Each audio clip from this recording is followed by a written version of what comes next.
ಶಿವನ ಕೃಪೆಯಿಂದ ನಾಳೆ ಪೂಜೆ ಈ ಮನೆ ಸುಖ ಶಾಂತಿನ ವಾಪಸ್ ತಗೊಂಡ್ ಬರ್ಲಿ, ಸಂಬಂಧಗಳಲ್ಲಿ ಮೂಡಿರೋ ಬಿರ್ಕನ ಸರಿ ಮಾಡ್ಲಿ, ಸಮರ್ಥ್ ಮತ್ತೆ ವನರಾಜನ ಮತ್ತೆ ಹತ್ರ ಮಾಡ್ಲಿ.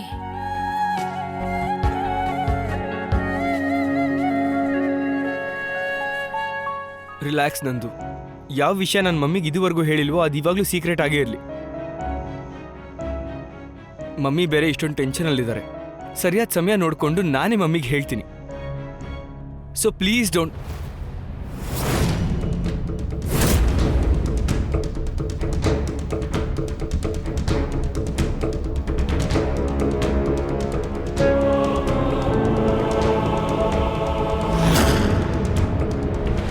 ಒಂದ್ ವೇಳೆ ನನ್ನ ಮಾತು ಇನ್ನೂ ನಿನಗೆ ಅರ್ಥ ಆಗಿಲ್ಲ ಅಂದ್ರೆ ಸಮರ್ಥ್, ನಿನಗೆ ಬೇರೆ ರೀತಿಯಲ್ಲಿ ಅರ್ಥ ಮಾಡಿಸ್ಲಾ? ಇನ್ನೊಂದು ಯಾಕೆ, 3, 4, 10ನೇ ರೀತಿಯಲ್ಲಿ ಅರ್ಥ ಮಾಡಿಸೋದಕ್ಕೆ ಟ್ರೈ ಮಾಡಿ. ನಾನು ಅರ್ಥ ಮಾಡ್ಕೊಳ್ಳೋ ಸೀನೇ ಇಲ್ಲ. ಅರ್ಥ ಮಾಡ್ಕೊಂಡಿಲ್ಲ ಅಂದ್ರೆ ತುಂಬಾ ಪಶ್ಚಾತ್ತಾಪ ಪಡ್ತೀಯ ಸಮರ್ಥ್.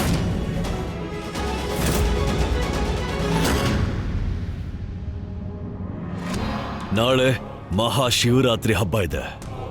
ನನಗೆ ತುಂಬಾ ವಿಶೇಷವಾದ ದಿನ ಅದು. ನಿನ್ನ ಮನ್ಸಿಗೆ ಬಂದಿದ್ದನ್ನೆಲ್ಲ ಮಾಡಬೇಡ.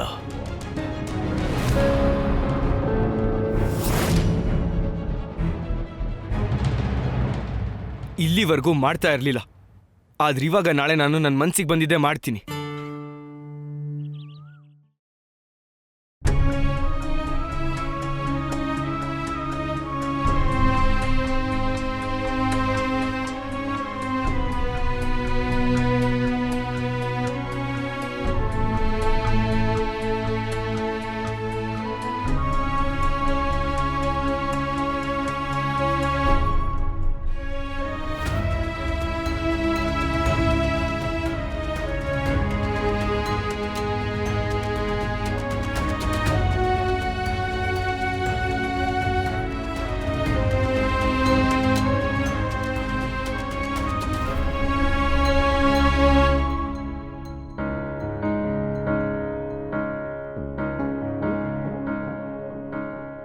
ಎಲ್ಲ ತಯಾರಿ ಮಾಡಿದ್ದೀನಿ, ನೀವೊಂದ್ಸಲ ನೋಡ್ಬಿಡಿ.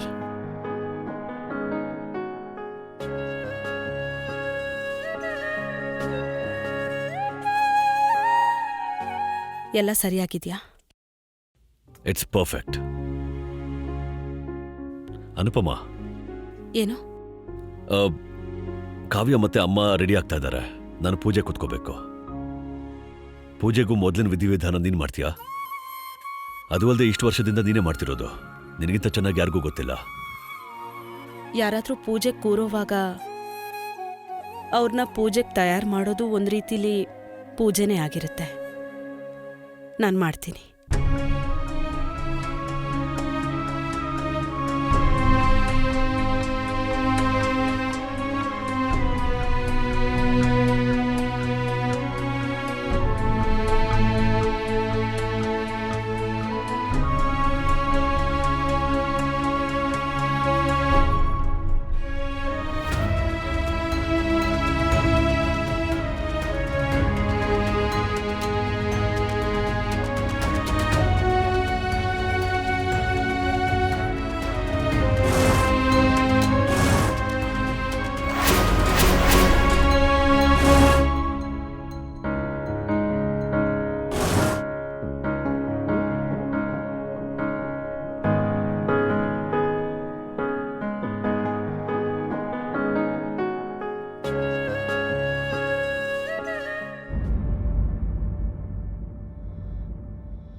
ಭಗವಂತ, ಒಂದ್ ವೇಳೆ ಪೂಜೆಲಿ ಏನಾದರೂ ಕಡಿಮೆ ಆದ್ರೆ ದಯವಿಟ್ಟು ಅದನ್ನು ಕ್ಷಮಿಸ್ಬಿಡಿ.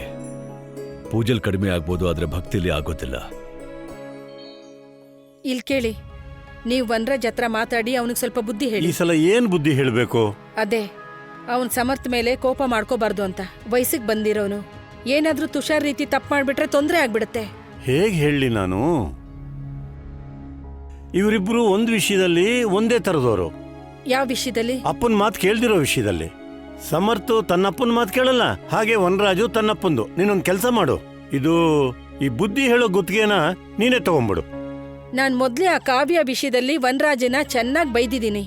ಈ ಸಲ ನೀವೇ ಬುದ್ಧಿ ಹೇಳಿ, ಮತ್ತೆ ಇಬ್ರಿಗೂ ಅರ್ಥ ಆಗ್ಬೇಕು. ವನರಾಜ್ಗೆ ಕೋಪ ಬಿಡು ಅಂತ ಹೇಳಿ, ಹಾಗೆ ಸಮರ್ಥ್ಗೆ ಹಠ ಬಿಡು ಅಂತ ಹೇಳಿ. ಅದೇನಂದ್ರೆ ಗಂಡಸರಿಗೆ ಕಿತ್ತಾಡುವಾಗ ಪ್ರಜ್ಞೆ ಇರಲ್ಲ.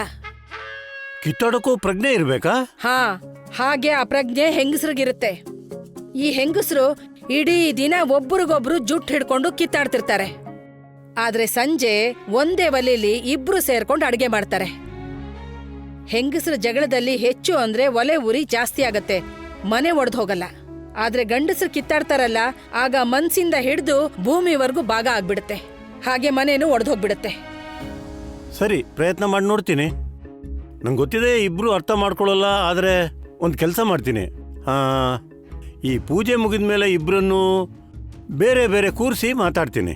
ಹಾ, ಇಬ್ರಲ್ಲಿ ಒಬ್ರು ಅರ್ಥ ಮಾಡ್ಕೊಂಡ್ರು ಆಗ ಜಗಳ ಕಮ್ಮಿ ಆಗುತ್ತೆ. ದೇವ್ರ ದಯದಿಂದ ಹಾಗೇ ಆಗಲಿ. ಶಿವನ ಕೃಪೆಯಿಂದ ಇವತ್ತಿನ ಪೂಜೆಗೆ ಯಾವ ವಿಘ್ನನೂ ಬರ್ದೇ ಇರ್ಲಿ.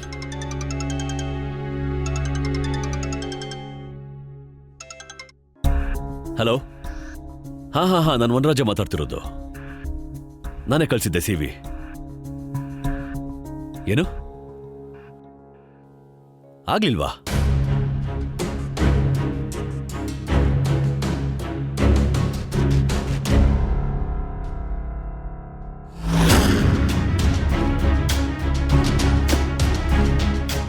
ಅನುಪಮ, ಪೂಜೆಗೆ ಬಿಲ್ ಪತ್ರ ತಂದು ಇಲ್ಲಿಡು ಅಂತ ಹೇಳಿದ್ನಲ್ಲ, ಎಲ್ಲಿದೆ? ಇಲ್ಲೇ ಇದೆಯಲ್ಲ.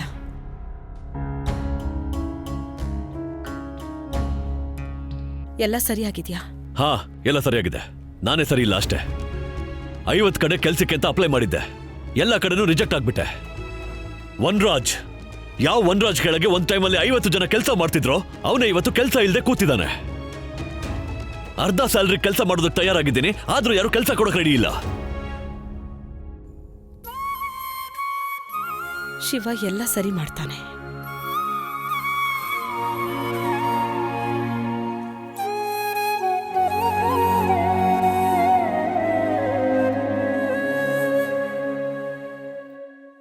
ಅನುಪಮ, ಹೇಳಿ.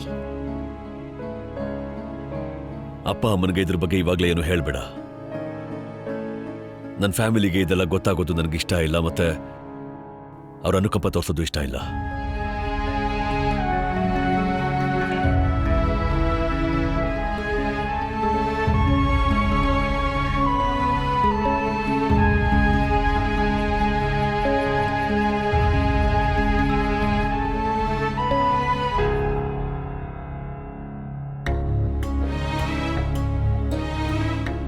ವನರಾಜ್ ಚಡ್ಪಡಿಕೆ ನಂಗೆ ಅರ್ಥ ಆಗುತ್ತೆ. ನಾನು ರಿಟೈರ್ ಆದಾಗ ಹೀಗೆ ನಕಾರಾತ್ಮಕವಾಗಿ ನನ್ನನ್ನು ನೋಡ್ತಿದ್ದೆ. ನಾನಂತೂ ಕೇವಲ 2 ದಿನ ಕೆಲಸ ಮಾಡಿದ್ದೆ ಮಾವ. ಅದನ್ನ ಕಳ್ಕೊಂಡಾಗ ನನ್ನ ಅಸ್ತಿತ್ವನೇ ಯಾರೋ ಕಿತ್ಕೊಂಡ ಹಾಗೆ ಆಗಿತ್ತು. ಇವರಂತೂ ವರ್ಷಾನುಗಟ್ಲೆ ಆ ಕೆಲಸ ಮಾಡಿದ್ದಾರೆ. ಇವರೊಳಗೆ ಎಷ್ಟು ನೋವಿದೆ ಅದ್ರ ಅಂದಾಜ್ ಕೂಡ ನಮಗ್ ಮಾಡಕ್ಕಾಗಲ್ಲ ಅಲ್ವಾ? ಗಂಡಸು ದುಡಿತಾ ಇರಬೇಕಾದ್ರೆ ಅವನು ಹುಲಿಯಾಗಿರ್ತಾನೆ, ಆದರೆ ಅವನ ಕೆಲಸ ಕಳ್ಕೊಂಡಾಗ ತಾನು ಅವನತನ ಅಷ್ಟೇ ಅಲ್ಲ, ಆತ್ಮಗೌರವನು ಕಳ್ಕೊತಾನೆ ಅವನು. ನಾವು ಗಂಡಸರಿಗೆ ಬಾಲ್ಯದಿಂದಲೂ ಇದನ್ನೇ ಕಲಿಸಿರ್ತಾರೆ. ಹೆಂಗಸರ ಕೆಲಸ ಮನೆ ನೋಡ್ಕೊಳ್ಳೋದು, ಹಾಗೆ ಗಂಡಿನ ಕೆಲಸ ಮನೆ ನಡೆಸೋದು. ಆದ್ದರಿಂದ ನಾವು ಯಾವಾಗ ಮನೆ ನಡ್ಸೋಕ್ಕಾಗೋದಿಲ್ವೋ ಆಗ ಪ್ರತಿ ವಿಷಯನೂ ಚುಚ್ಚಕ್ಕೆ ಶುರುವಾಗುತ್ತೆ. ಅಯ್ಯೋ, ರಿಟೈರ್ಮೆಂಟ್ ಆದಮೇಲೆ ಹೇಗನ್ಸುತ್ತೆ ಅಂದರೆ ನಮಗಿಂತ ಮನೆ ಫರ್ನಿಚರೇ ಜಾಸ್ತಿ ಕೆಲಸಕ್ಕೆ ಬರುತ್ತೆ ಅಂತ. ಆದರೆ ವನರಾಜ್ ರಿಟೈರ್ ಆಗಿಲ್ಲ, ನಿರುದ್ಯೋಗಿ ಆಗಿದ್ದಾನೆ. ಗೊತ್ತಿಲ್ಲ ಅವನಿಗೆ ಹೇಗನ್ನಿಸ್ತಿದೆಯೋ ಏನೋ. ಮಾವ, ನೀವೇ ಯಾವಾಗ್ಲೂ ಹೇಳ್ತಿರ್ತೀರಲ್ವಾ, ಸಮಯದ ಅತಿ ಒಳ್ಳೆ ವಿಷಯ ಅಂದ್ರೆ ಅದೆಂಥದ್ದೇ ಆಗಿರ್ಲಿ ಬದ್ಲಾಗ್ಬಿಡುತ್ತೆ. ಆ ಸಮಯ ಬದ್ಲಾಗಿದೆ ಅಂದ್ಮೇಲೆ ಇದು ಬದ್ಲಾಗತ್ತೆ ಅಲ್ವಾ? ನಮ್ ಕೈಲಿರೋದಷ್ಟೇ ವಿಶ್ವಾಸ, ಹಾಗೆ ಪ್ರಾರ್ಥನೆ ಮಾಡೋದು. ಅದನ್ನ ಮಾಡ್ತಿರೋಣ.